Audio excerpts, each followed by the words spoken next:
Bom dia, irmãos. Bom dia, irmãs.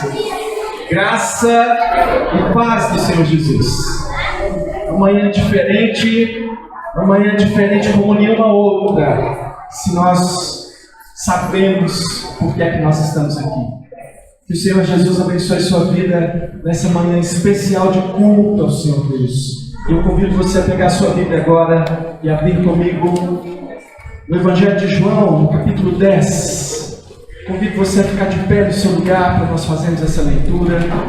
E, por favor, leia comigo a partir do verso 10. João 10, 10.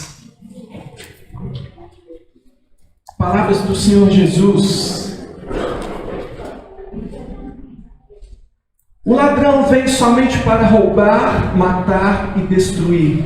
Eu vim para que tenham vida e a tenham em abundância. Eu sou o bom pastor. O bom pastor dá a vida pelas ovelhas. O mercenário que não é pastor, a quem não pertencem as ovelhas, vê vir o lobo, abandona as ovelhas e foge. Então o lobo as arrebata e dispersa. O mercenário foge porque é mercenário e não tem cuidado com as ovelhas. Eu sou o bom pastor, conheço as minhas ovelhas e elas me conhecem a mim. Assim como o Pai me conhece a mim, eu conheço o Pai e dou a minha vida pelas ovelhas. Ainda tenho outras ovelhas, não deste apreço. A mim me convém conduzi-las. Elas ouvirão a minha voz. Então haverá um rebanho e um pastor. Por isso o Pai me ama, porque eu dou a minha vida para a reassumir. Ninguém a tira de mim. Pelo contrário, eu espontaneamente a dou. Tenho autoridade para a entregar e também para reavê-la. Este mandato recebi de meu Pai. Foi numa manhã de domingo que o Senhor Jesus reaveu a sua vida. Foi naquela manhã que ele levantou dos mortos. Mas ele fez aquilo que ele disse que o bom pastor faz pelas ovelhas. Se Jesus ressuscitou e essa manhã é uma manhã de ressurreição, se Jesus ressuscitou e ele ressuscitou, e essa é a manhã em que nós comemoramos, celebramos a sua ressurreição, então é porque ele morreu por nós. Ele deu a vida pelas ovelhas. E ele deu a vida não apenas por aquele aprisco que ele tinha ali pertinho dele, mas ele deu a vida por ovelhas que estavam tão distantes. E essas ovelhas distantes do outro aprisco sou eu e é você. E é por isso que temos que ter louvor no nosso coração nessa manhã. É por isso que eu convido você a fechar os seus olhos e a pensar no Senhor Jesus Cristo, como a música que nós ouvimos agora. Senhor Jesus, quando olho o teu sofrimento, nem ao menos um lamento a tua boca pronunciou. E os meus pecados na cruz foram deixados. Bendito seja o Senhor. Bendito seja o Senhor Jesus, que naquela cruz entregou a vida por nós. E se entregando naquela cruz, o Senhor ainda tinha algo a dizer. Ali o Senhor crucificado disse palavras que nós não podemos esquecer. Palavras que dizem respeito à nossa salvação, dizem respeito ao fato de que nós nos tornamos ovelhas desse pastor maravilhoso que é Jesus Cristo. Obrigado, Senhor Jesus, por ter se entregado por nós. E nessa manhã nós queremos nos lembrar que houve essa entrega, que o Cordeiro foi morto. Nós queremos nos lembrar e nós queremos glorificar o teu nome. Senhor, pedimos desde agora que o Senhor perdoe os nossos pecados. Pedimos desde agora, Senhor Deus, que o Senhor seja servido e adorado através de tudo aquilo que vai acontecer. Abençoe essas crianças, Senhor Deus, que hoje vem aqui trazer um louvor ao Senhor, vem trazer uma palavra, ó Deus, de gratidão. Desde já, tão pequeninos, já sabem que Jesus Cristo é o Senhor, Jesus Cristo é o Salvador, Jesus Cristo morreu por nós e também ressuscitou. Te adoramos, ó Deus, e queremos te adorar no nome de Jesus. Amém. Pode se assentar, por favor. Deus nos abençoe nessa manhã.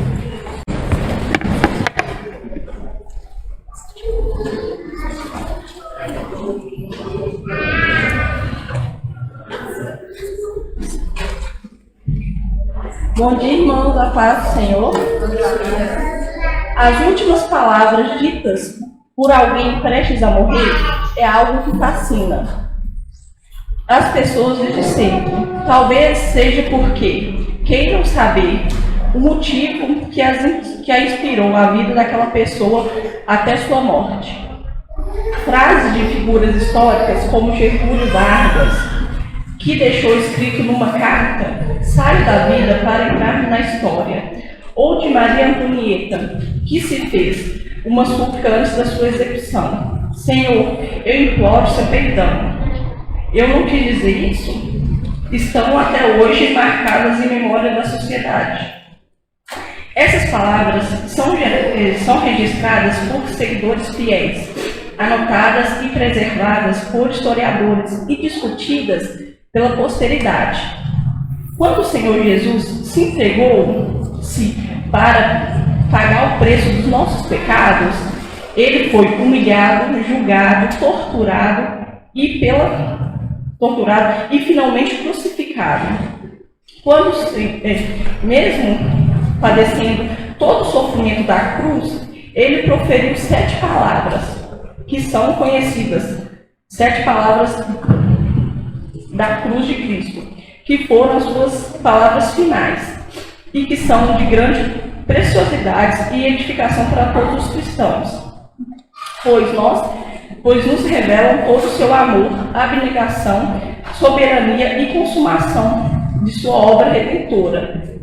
A sua entrega total nas mãos do Pai Eterno e todo o seu sofrimento físico, emocional e espiritual que ele passou por nós. Os evangelhos nos levam a analisar as 7 palavras que Jesus, sofrendo e morrendo, pronunciou quando foi pregado na cruz do Calvário. São 7 palavras, 7 frases curtas que devemos meditar para saber que Jesus é o significado de sua vida e morte. Eles são de extrema importância e por isso devemos meditar nelas com nossa maior atenção e profundo respeito. Foi num lugar conhecido como Gólgota que o Cordeiro de Deus se entregou-se a si mesmo, a Deus pelos nossos pecados, como sacrifício de uma vez para sempre, como está escrito na Bíblia, Hebreus 10, de 12 a 14. Jesus, porém, tendo oferecido para sempre um único sacrifício pelos pecados, apresentou-se à destra de Deus, aguardando daí em diante, até que seus inimigos sejam postos por estrado dos seus pés. Porque, com a única oferta, aperfeiçoou para sempre quantos estão sendo santificados.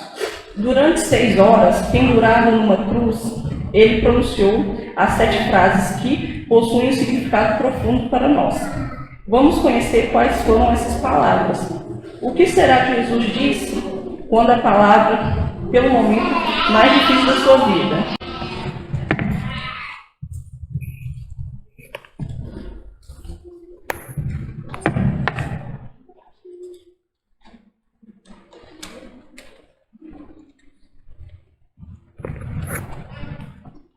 A primeira palavra, perdão.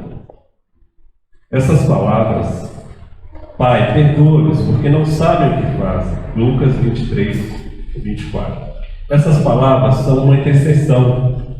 Jesus Cristo, santo e justo, Filho de Deus, Rei de Israel, foi condenado injustamente pelas autoridades e pela multidão, rejeitado pelo seu povo, abandonado pelos seus discípulos, enquanto aguardava o momento difícil final da crucificação. Ele foi ridicularizado, cuspido, as pessoas zombavam dele, mas da sua boca não sai nenhuma reclamação, nenhum protesto, nenhuma ameaça, apesar do sofrimento terrível que ele passava. A graça brota dos seus lábios.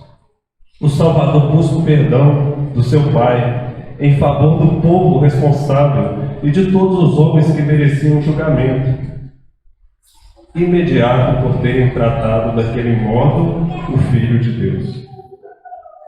Jesus aplaca a gravidade de tal pecado, atribuindo-lhe caráter do pecado cometido por ignorância dos homens. Eles não sabem o que fazem. O sofrimento da cruz revela-nos a extensão da graça divina e a plenitude do grande e magnífico amor da parte do Salvador. 50 dias após a morte de Jesus, Pedro pregava para uma multidão. Podemos ver uma passagem, a maravilhosa resposta e a intercessão de Cristo. E agora, irmãos, eu sei o que fizeste por ignorância, como também os vossos príncipes, em Atos 3:7. No dia daquela pregação, milhares de pessoas aceitaram as boas novas da salvação através de Jesus Cristo e foram perdoados. Através dessa oração, Jesus age de acordo com o seu evangelho acerca de como amar os inimigos. Entendemos então que o cristianismo é muito mais do que uma moral, é uma vida que ama e que se dá. Se por um lado, a crucificação de Jesus mostrou toda a maldade humana, por outro, revelou a imensidão do amor divino, do amor do Pai que se dá ao Filho para a salvação de todos os que creem nele. O amor do Filho que voluntariamente se entrega pelos culpados. Agora em Romanos 5:10 vemos que o perdão é um presente de Deus estendido a todos nós. Porque se nós, quando inimigos, fomos reconciliados com Deus mediante a morte do Filho, muito mais, estando já reconciliados, seremos salvos pela sua vida. Ontem éramos inimigos, hoje somos amigos de Jesus, graças ao seu perdão. Jesus deixou essa lição para que nós também sigamos o exemplo de perdoar os nossos inimigos. E quando estiveres orando, se tendes alguma coisa contra alguém, perdoai, para que o vosso Pai Celestial vos perdoe as vossas ofensas. Marcos 11:25-26.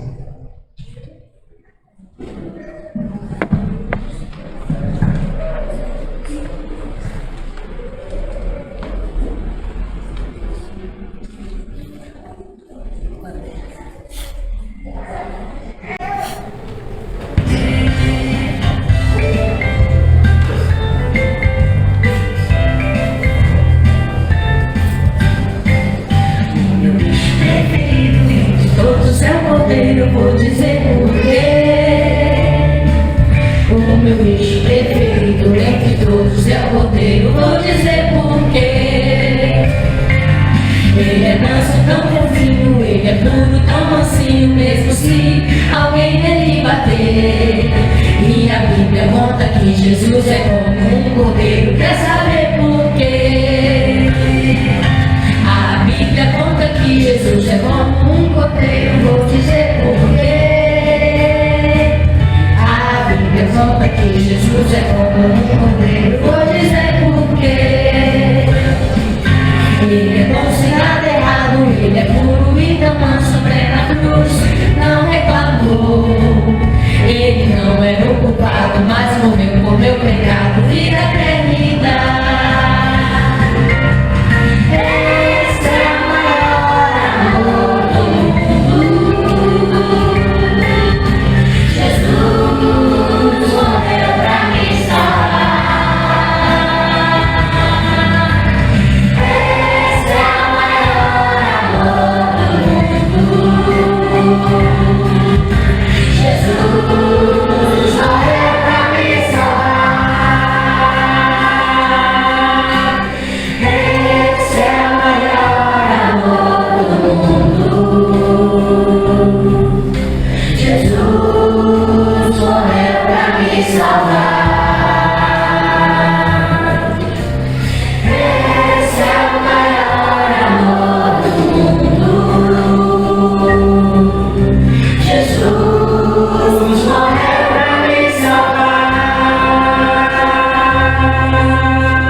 segunda palavra, salvação. Em verdade te digo que hoje estarás comigo no paraíso. Lucas 23, 43. Jesus foi levado à cruz junto com dois malfeitores, dois homens maus que haviam cometido crimes reais, que foram condenados por eles. Mesmo sendo inocente, Jesus foi conduzido juntamente com eles ao mesmo tipo de tortura e morte. Que cenário! 3 cruzes postas sobre o monte do Calvário com 3 condenados. Jesus Cristo justo, o santo, está ali sobre a cruz de madeira, no meio de 2 criminosos crucificados com ele. No início, os 2 criminosos insultavam o seu companheiro de sofrimento. Jesus, Mateus 27, 44 e Mateus 15, 32, mas rapidamente o cenário muda, distinguindo-se 2 categorias de pessoas que aparecem. Estes 2 criminosos representam toda a humanidade, culpada, mas dividida em 2. Aqueles que pela fé vêm a crer em Jesus Cristo e aqueles que permanecem no seu pecado. Um dos malfeitores permanece no seu triste estado de perdição e continua a insultar o Filho de Deus. Mas o outro criminoso muda sua atitude. Afetado pela sua consciência e pela graça do Salvador, ele vê o quanto pecou e repreende a maldade do seu companheiro. Reconhecendo a sua própria culpa, proclama a justiça do castigo que os 2 suportam e reconhece a inocência do Senhor, homenageando a sua retidão. Recebemos o que os nossos feitos mereciam, mas este nenhum mal fez. Lucas 23, 41. Neste momento crucial, ele volta-se inteiramente para Jesus Cristo, dizendo: Senhor, lembra-te de mim quando entrares no teu reino. Lucas 23, 42. Pela fé, ele chama esse homem crucificado de Senhor e pede que ele se lembre dele. Pela fé, ele sabe que o reino do Senhor virá. Esquecendo os seus próprios males e tudo que o rodeia, ele vê os sofrimentos de Cristo e as glórias que se seguirão. A resposta é imediata e a promessa é certa: em verdade te digo que hoje estarás comigo no paraíso. Jesus lhe faz uma promessa de salvação, como um juiz supremo faria com o condenado. Ele não o perdoou apenas temporariamente o seu pecado, mas deu-lhe a paz eterna. Não lhe deu uma vida continuada na terra, mas o reino de Deus e a ressurreição para viver uma nova vida no céu. Nenhuma fase transitória, nenhum julgamento a esperar. O criminoso condenado pelos homens é então perdoado por Deus. Ele é perdoado porque Jesus ia redimir as suas faltas diante de Deus. Jesus ocupou diante de Deus, por amor, na cruz, o lugar do pecador miserável, condenado à morte. O criminoso convertido recebe a garantia de que irá compartilhar no mesmo dia o lugar abençoado do Salvador no paraíso. Futuro maravilhoso que será compartilhado por todos aqueles que depositaram a sua confiança em Cristo. Jesus Cristo é o Salvador das vidas arruinadas pelo mal e pelo pecado. Não podemos desesperar por causa do mal que fizemos. Jesus é poderoso para salvar ainda hoje. Ele experimentou a maior humilhação, a humilhação mais profunda, a morte vergonhosa na cruz, para nos dar a conhecer o amor do seu Pai para toda a eternidade. Salvação é estar com Cristo. Ela não depende de obras nossas. Assim como aquele ladrão, somos salvos somente pela graça.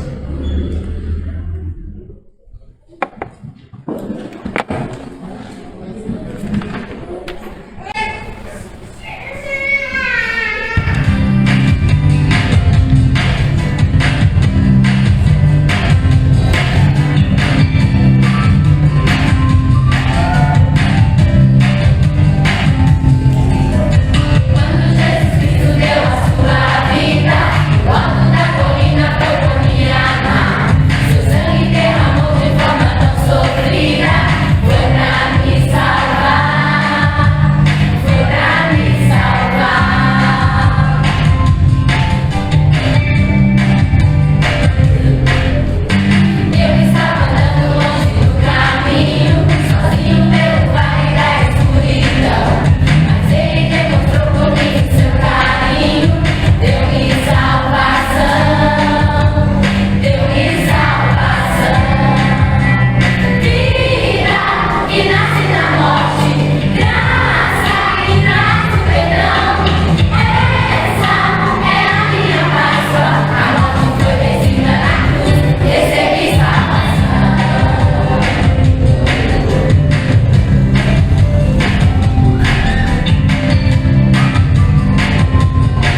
A terceira palavra, cuidado.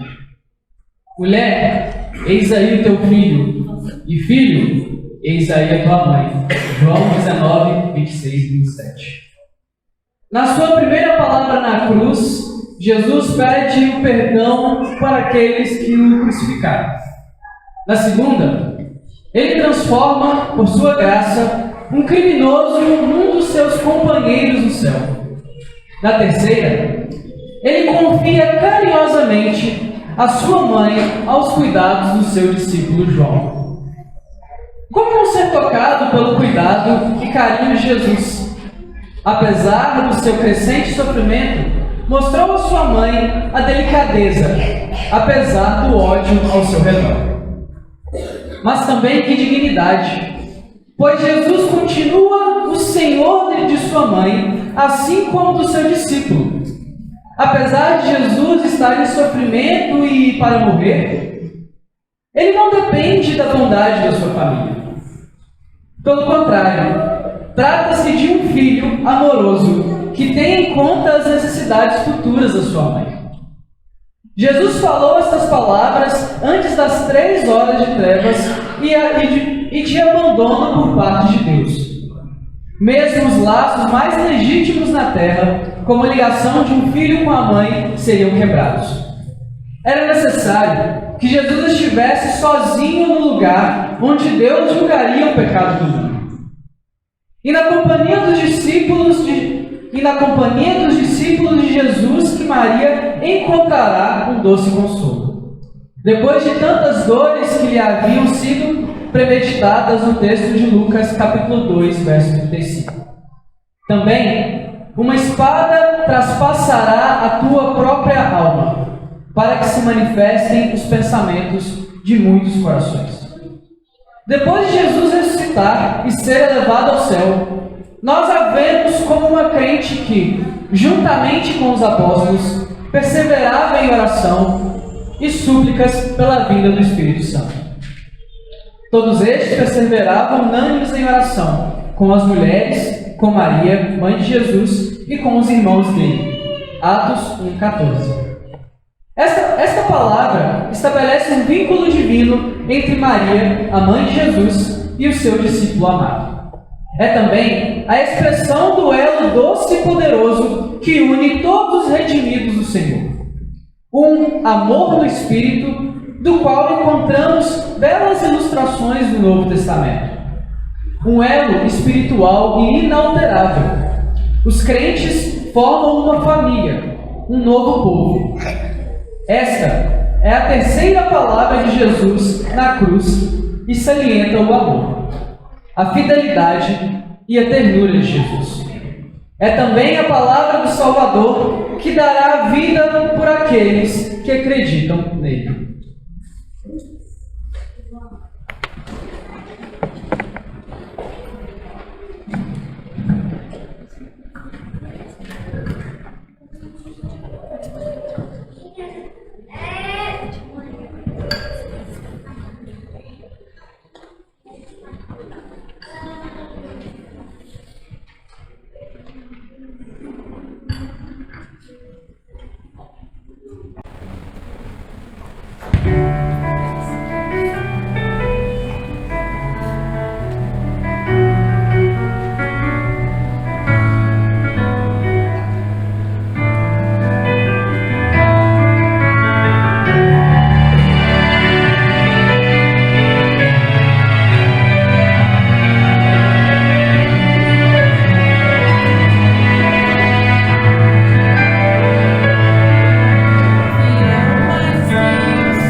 Quarta palavra, expiação.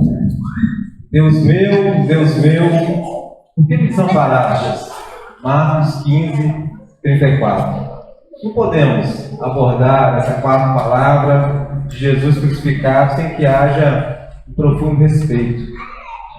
É uma palavra de uma importância real, de uma densidade imensa, que permanece incompreensível para nós.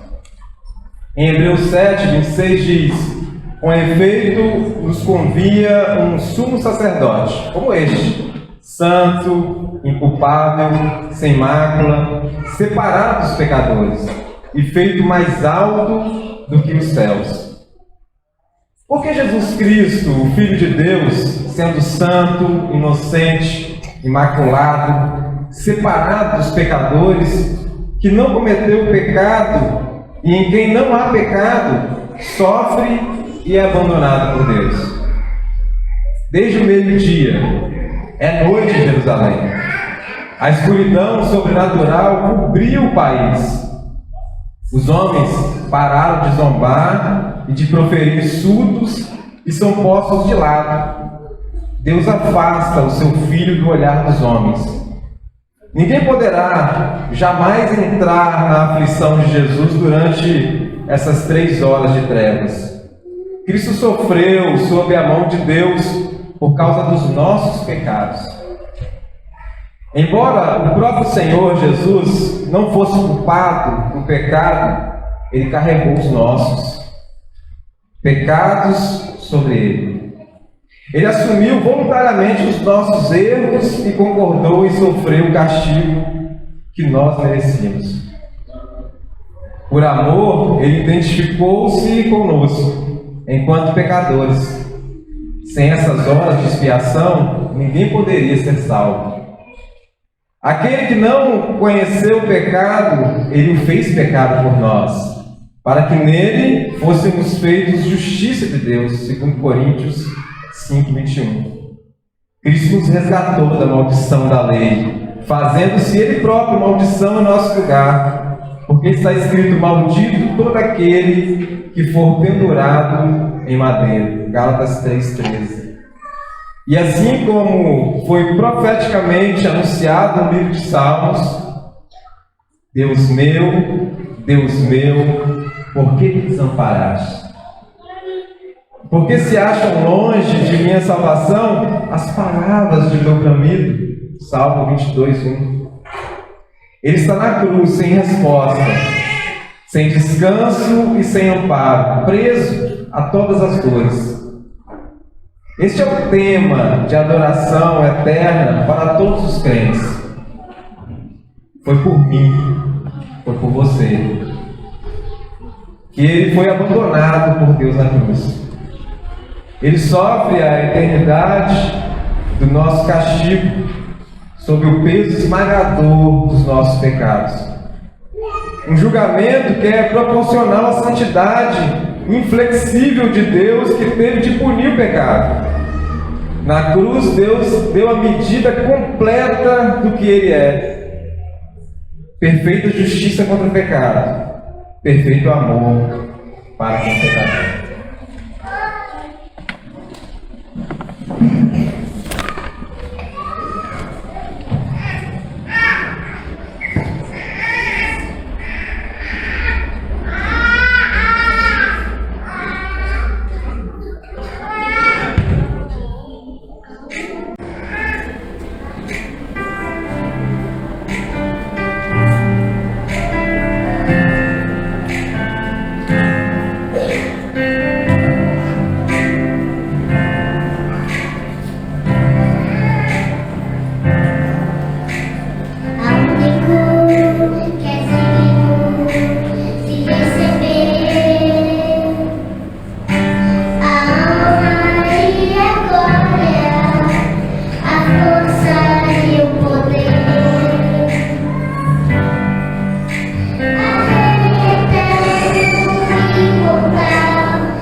Quinta palavra, humanidade.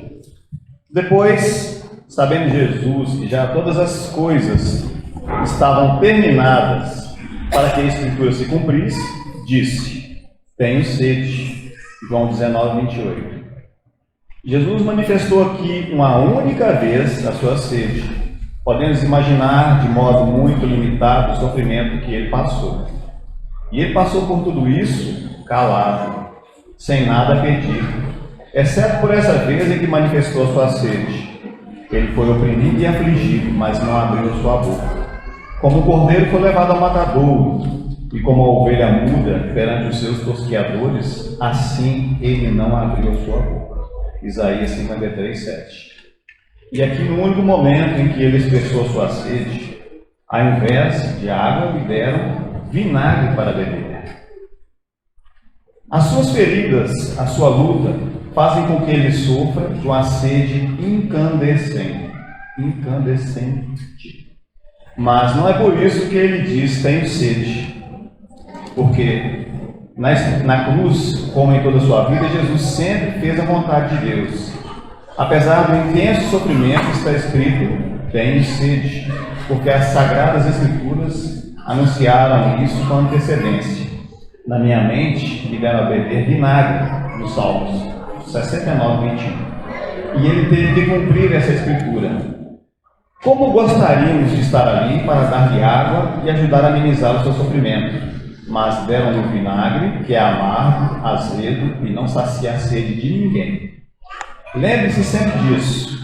Ele, que é a água da vida, morreu com sede, por nossa causa. Jesus é perfeitamente homem e perfeitamente Deus. O seu sofrimento foi real. E não foi somente um sofrimento físico, mas principalmente espiritual, por causa dos pecados que ele levou sobre si. A pergunta que paira no ar é: e nós, do que sentimos sede? De Deus ou do pecado? Da santidade de Cristo ou da maldade e de corrupção?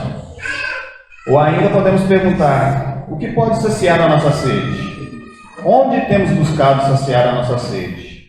Da água viva que Jesus nos oferece gratuitamente? Ou nas águas amargas que esse deserto da vida oferece por um preço tão alto?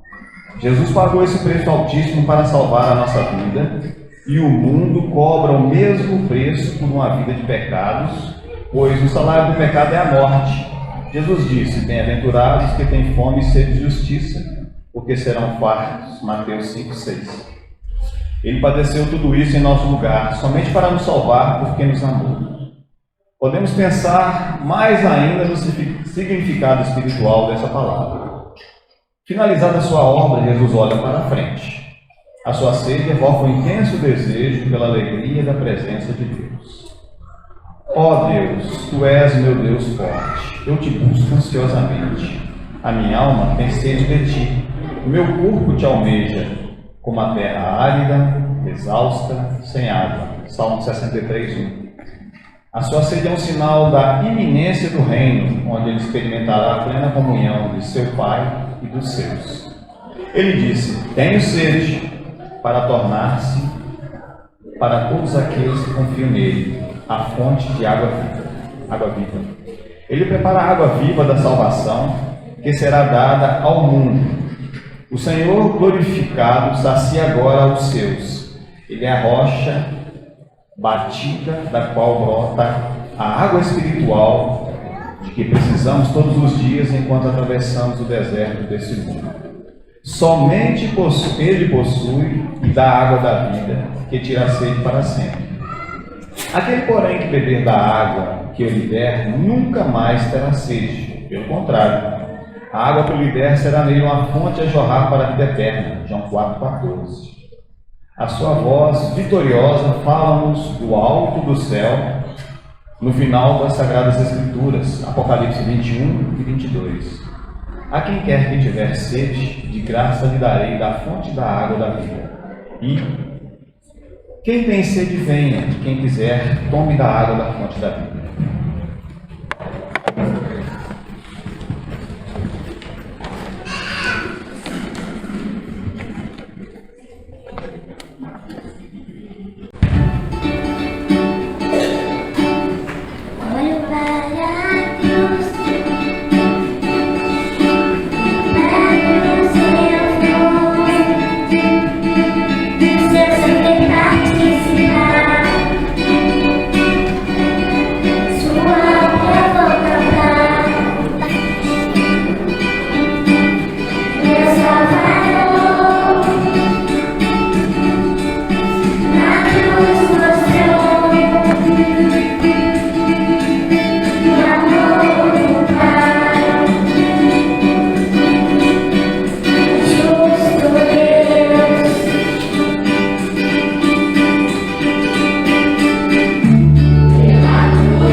Sexta palavra. Às 3 horas, as trevas terminaram. O último gesto de obediência, Jesus acabou de beber vinagre e disse: está consumado. A sua missão na terra estava chegando ao fim. Quando ele chegou, ele pôde dizer: eis aqui venho para fazer, ó Deus, a tua vontade. Hebreus capítulo 10, verso 7. Agora ele terminou tudo o que o Pai lhe havia dado a fazer. Jesus glorificou perfeitamente a Deus. Eu te glorifiquei na terra, consumando a obra que me confiastes para fazer. João 17, verso 4. Por isso todos os crentes podem dizer: já não sou eu quem vive, mas Cristo vive em mim. E esse viver que agora tenho na carne, vivo pela fé no Filho de Deus, que me amou e a si mesmo se entregou por mim. Gálatas capítulo 2, verso 20. Tudo deriva do valor da cruz, a salvação de cada crente, a formação da igreja, o acesso ao Pai, o estabelecimento de novos céus e de uma nova terra em que habita a justiça. Tudo descansa na morte de Jesus. A obra de Jesus na cruz é perfeita, acabada. Não há nada a acrescentar, nem nada para remover. A nossa confiança na nossa salvação eterna não pode descansar nas nossas ações, nem nos nossos méritos, nem em qualquer coisa que vem de nós mesmos, mas simplesmente no sacrifício de Jesus Cristo, perfeito, completo e aceite por Deus. Enquanto todas as religiões dos homens dizem: façam obras, Jesus proclama diante do mundo inteiro: está consumado. João 19:30. Ele disse: saí do Pai e vim ao mundo outra vez, deixo o mundo e vou para o Pai. João 16:28. No meio deste notável e admirável versículo está escrito a obra da cruz, que ele realizou, um trabalho perfeito e imortal. Essa palavra concisa e magnífica ressoa como um grito de vitória através dos séculos até a eternidade. Aquele que não poupou o seu próprio Filho, antes por todos nós entregou, porventura não nos dará graciosamente com ele todas as coisas? Romanos capítulo 8, verso 32. Cristo nos amou e se entregou a si mesmo por nós, como oferta e sacrifício a Deus, em aroma suave. Efésios capítulo 5, verso 2. Eis aqui estou a fazer, ó Deus, a tua vontade. Nessa vontade é que temos sido santificados, mediante a oferta do corpo de Jesus Cristo, uma vez por todas. Hebreus capítulo 9, 10, verso 9 e 10. Jesus cumpriu com perfeição o plano da salvação e o projeto por Deus, projetado por Deus, do Éden até o dia da sua ascensão ao céu. Jesus selou com o seu sangue o pacto da nova aliança. Essa palavra está consumado significa que a sua obra está completa. Em grego é tetelestai, que significa liquidado, pago, como um carimbo cuja tinta é o sangue de Cristo para a remissão de pecados. Aquele que crer e aceitar que o sangue de Jesus Cristo foi derramado para a remissão de seus pecados, está livre da lei do pecado e da morte. Agora, pois, já nenhuma condenação há para os que estão em Cristo Jesus, porque a lei do Espírito da vida que Cristo Jesus te livrou da lei do pecado e da morte. Romanos 8, verso 1 e 2.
Sétima palavra, entrega total. Esta última palavra de Jesus na cruz evoca toda a intimidade do amor e da comunhão encontrada entre Jesus e o seu Pai, tal como antes das 3 horas de trevas, Jesus disse: Pai, nas tuas mãos entrego o meu espírito. A expiação é cumprida, a questão dos nossos pecados é resolvida.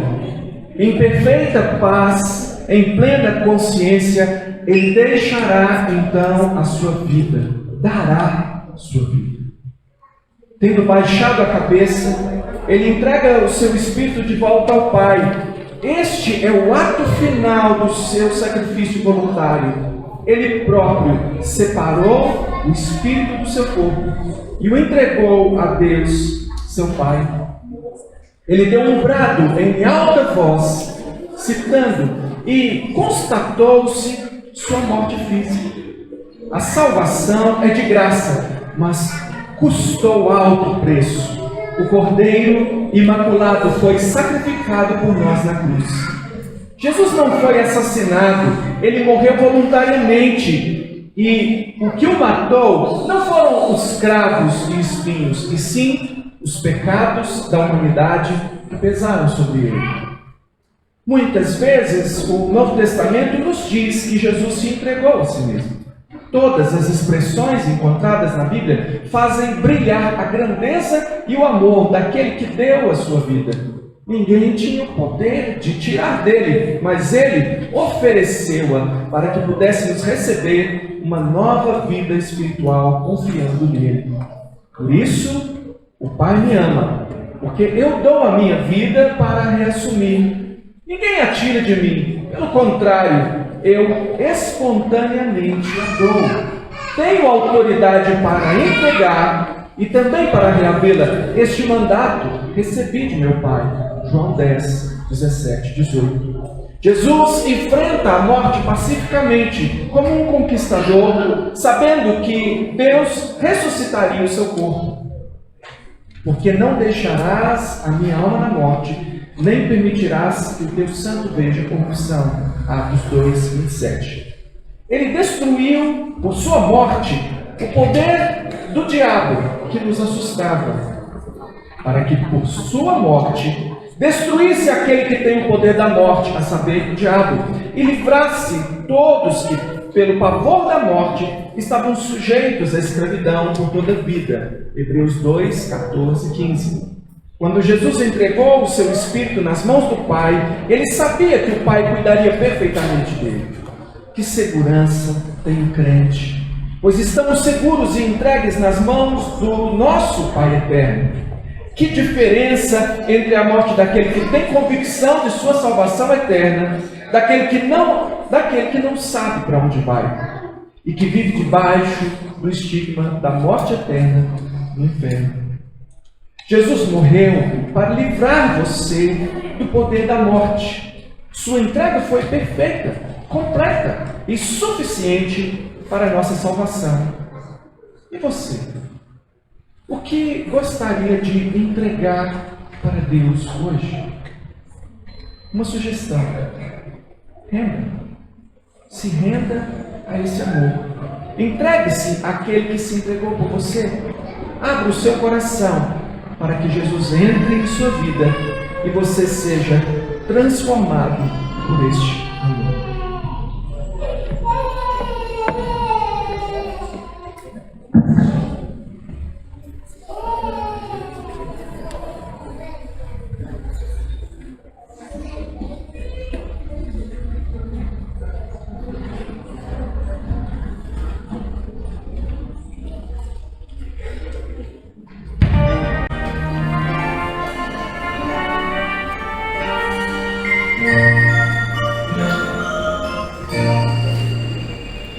Eu hoje escutei tua história, Senhor, e eu acredito que o céu te enviou.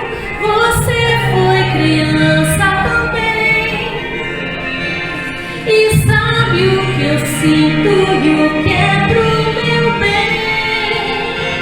Jesus entra em meu coração, me dê o seu amor, sua mão. Esteja sempre bem perto, me mostrando que é certo. Jesus entra em meu coração. Você deu sua vida e curou com sua luz. Eu também acredito, te preciso, Jesus. Por meus erros eu peço perdão e abro a porta do meu coração.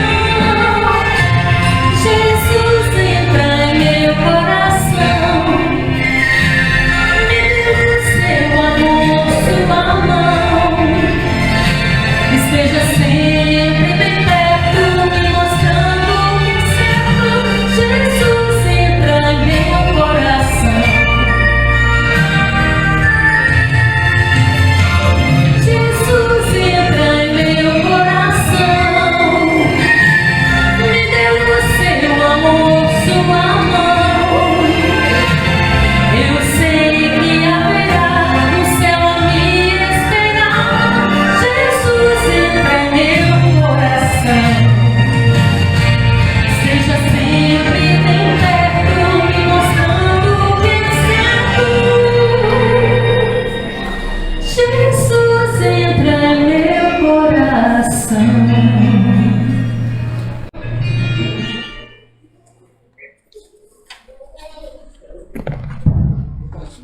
Jesus se entregou em obediência, mas a Bíblia nos relata que ele não ficou limitado à morte.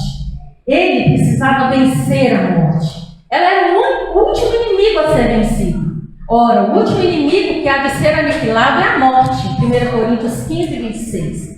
Para vencer a morte, Jesus precisava passar por ela primeiro. Por isso era necessário que ele morresse primeiro para depois ressuscitar. E foi exatamente isso que ele fez morrendo na cruz. Agora, na morte, ele pôde vencer a própria morte, pois ao terceiro dia ele ressuscitou.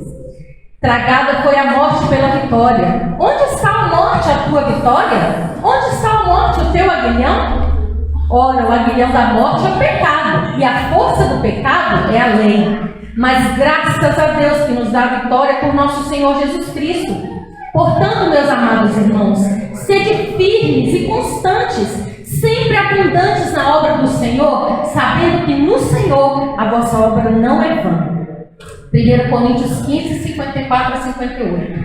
E naquela manhã de domingo, como relata Marcos 16, quando Maria Madalena, Maria mãe de Tiago e Salomé foram levar aromas para embalsamar o corpo de Jesus, elas tiveram uma grande surpresa. Glórias ao nome do Senhor, a pedra havia sido removida. O corpo de Jesus não estava mais ali, pois ele havia ressuscitado. Ele venceu a morte. E ele também prometeu que vai voltar para nos levar para morar em sua casa celestial, preparada por Deus para nós. Não se turbe o vosso coração. Credes em Deus e crede também em mim. Na casa do meu pai há muitas moradas. Se não fosse assim, eu vos teria dito, vou preparar-vos lugar. E quando eu for e vos preparar lugar, virei outra vez e vos levarei para mim mesmo, para que aonde eu estiver, vocês estejam também. João 14, de 1 a 3. Ele veio como Cordeiro de Deus que tira o pecado do mundo e retornará como leão da tribo de Judá. No dia que ele voltar para julgar vivos e mortos, julgará o mundo com justiça e os povos com equidade. Aguardamos ansiosamente a volta do nosso Senhor, quando ele virá com majestade e glória para nos buscar, e todo olho verá como está escrito, porque assim como o relâmpago que sai do Oriente e se mostra até o Ocidente, assim também será a vinda do Filho do Homem. Será que você pode celebrar com a gente a vitória do nosso Senhor? Então vamos ficar de pé? Vamos ficar de pé, crianças? E a letra é muito fácil das duas próximas músicas, e você vai cantar com a gente, tá bom?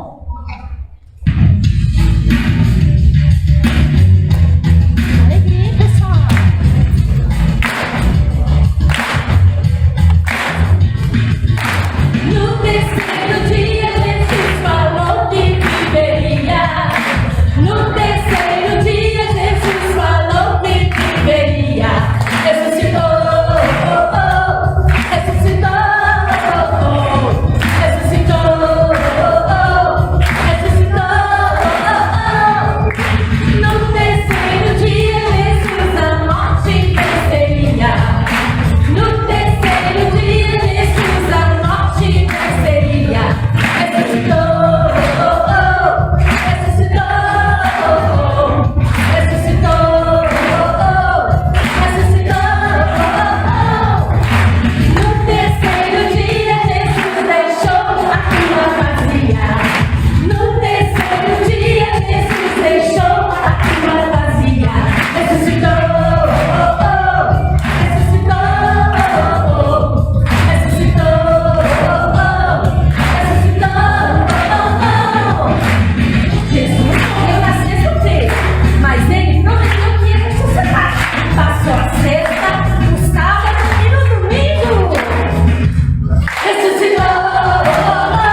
se sentar, por favor.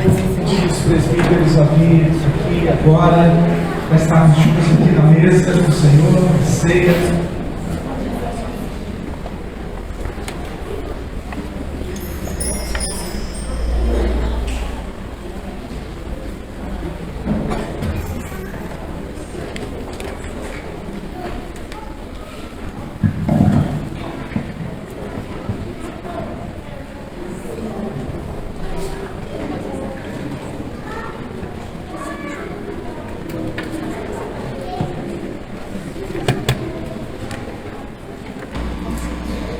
O Cordeiro venceu. Vamos segui-lo. Essa frase era o mote dos nossos irmãos da Igreja Moraviana do século XVIII. Não sei se você prestou atenção na blusa, na camisa que as crianças estão usando. Tem umas crianças grandes usando também. Mas ela tem uma ovelhinha e tem uma cruz. Esse símbolo, que é o símbolo do nosso departamento infantil hoje, também inspirado na bandeira dessa igreja dos moravianos. E eles tinham um símbolo lá, um cordeiro e uma bandeira com a cruz. E eles diziam assim: nós também dizemos, o cordeiro venceu, vamos segui-lo. Até onde você seguiria Jesus? Jesus Cristo foi até a cruz. Mas nós vivemos em um mundo em que as pessoas estão procurando prazer, estão à procura apenas de uma felicidade momentânea que tem que ser assim renovada todos os dias, porque não se sustenta. Mas nós somos felizes por seguir o Cordeiro, mesmo para a cruz. E nós estamos diante da ceia do Senhor. No século XVIII, aproximadamente a metade ou um pouco mais do que a metade dos missionários que foram enviados da Europa ao mundo vinha dessa igreja. Eles entenderam como igreja que a missão não era apenas de Cristo, que a missão não era apenas de um grupo especial de pessoas, mas que a missão era de toda a igreja. E a gente está aqui diante da ceia do Senhor e dessa entrega do Senhor Jesus, que nós refletimos sobre ela ao pensar nas palavras que o Senhor Jesus disse na cruz, essas 7 palavras. E ficou a pergunta foi feita. A pergunta é: como você responde à entrega de Cristo? Você entende o que está aqui agora? 1 Coríntios, capítulo 11. A partir do verso 23 diz: porque eu recebi do Senhor e também vos entreguei, que o Senhor Jesus, na noite em que foi traído, tomou o pão e, tendo dado graças, o partiu e disse: isto é o meu corpo, que é dado por vós. Fazei isto em memória de mim. De semelhante modo, depois de haver ceado, tomou também o cálice, dizendo: este cálice é a nova aliança no meu sangue. Fazei isto todas as vezes que beberdes em memória de mim. Porque todas as vezes que comerdes este pão e beberdes o cálice, anunciais a morte do Senhor até que ele venha. Por isso, aquele que comer o pão ou beber o cálice do Senhor dignamente, será réu do corpo e do sangue do Senhor. Examine-se, pois, o homem a si mesmo, e assim coma do pão e beba do cálice. Pois quem come e bebe sem discernir o corpo, come e bebe juízo para si. Come e bebe sem entender. Aqui está simbolizada a nossa comunhão com Cristo. Aqui está simbolizada a nossa unidade com Cristo. E o próprio Deus, através da sua palavra, nos afirma que nós somos corpo de Cristo. Por isso eu citei os moramentos, por isso é tão bacana ver as crianças usando esse símbolo hoje, porque aqueles irmãos entenderam e eles servem de exemplo para nós. Um exemplo clássico desse entendimento foi quando dois jovens moravianos, sabendo que havia uma ilha em que estavam lá muitos escravos, havia um homem, péssima pessoa, senhor de muitos escravos, numa determinada ilha. E ele não permitiria jamais que um missionário fosse lá pregar o evangelho para aqueles escravos. E dois jovens moravianos tiveram uma ideia e colocaram em prática. Eles se venderam como escravos para que eles pudessem ir para aquela ilha e pregar o evangelho. Dois jovens. No dia que o navio zarpou, os dois jovens já naquele navio de escravos, os irmãos ali se despediram, sabendo que era a última vez que iam vê-los. Eles se abraçaram e gritaram do navio que o cordeiro receba a recompensa pelo seu sacrifício. A gente pode até pensar que eles estavam falando deles mesmos, como se eles fossem uma oferta de sacrifício.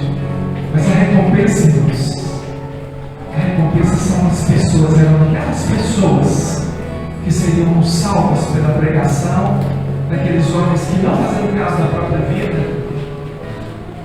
É um exemplo que o nosso mundo não quer ouvir. Nosso mundo não quer ouvir sobre altruísmo, nosso mundo quer ouvir sobre hedonismo, prazer. E lá, pessoas foram salvas. O profeta Isaías, falando sobre a morte de Jesus, disse: ele verá o fruto do seu penoso trabalho e ficará satisfeito.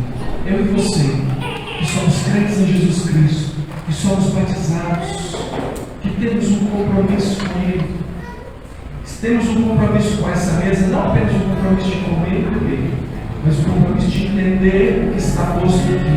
Anunciamos hoje a morte do Senhor Jesus até que Ele venha. Ele voltará. Ele disse que Ele vem, Ele disse que voltará, Ele voltará.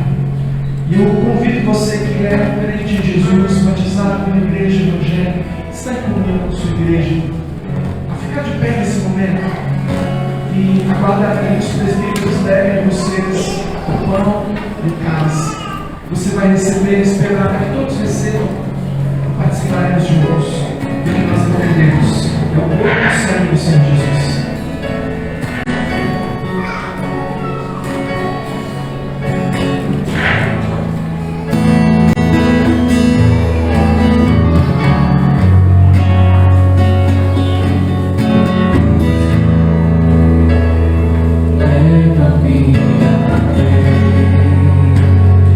Todas as alturas, de nosso tua voz.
crianças já nos ensinaram, agora nós vamos todos juntos mais uma vez celebrar o Cristo que ressuscitou. Amém?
Cordeiro venceu. Nós vamos segui-lo. Amém? Amém? Nós estamos chegando ao final desse culto, mas nós não chegamos ao final das nossas comemorações. Nós não chegamos ao final da Páscoa aqui para nós. Nessa noite, eu convido você a voltar e a receber uma mensagem especial de Páscoa. Essa noite, uma palavra para encerrar aquilo que nós começamos na quinta-feira. A gente pensou que ia começar na sexta, irmãos, mas na quinta-feira o Senhor nos trouxe uma palavra. Na sexta-feira nós tornamos a receber a palavra. Hoje as crianças trouxeram. E agora à noite, para terminar, volte, experimente essa palavra transformadora da sua vida. Feche seus olhos, vamos terminar com a oração. Obrigado, Deus. O Senhor é tão maravilhoso. É sempre maravilhoso lembrar que o Senhor morreu sim, nosso pecado foi pago, o preço foi totalmente pago. Mas lembrar que o Senhor ressuscitou, eu peço que o Senhor nos abençoe, que nessa noite, quando nós voltarmos aqui para receber essa palavra, que o Senhor complete aquilo que o Senhor está fazendo nessa igreja, que o Senhor complete no nosso coração. Nós pedimos a Tua bênção sobre nós, sobre todos nós, sobre as nossas famílias, ó Deus. Pedimos que o Senhor seja conosco nesse dia de uma forma especial. Que a graça do Senhor Jesus, o amor de Deus, o nosso Pai, e a comunhão do Espírito Santo do Senhor seja conosco agora e sempre. Amém. Deus abençoe sua vida, seu dia, em nome de Jesus.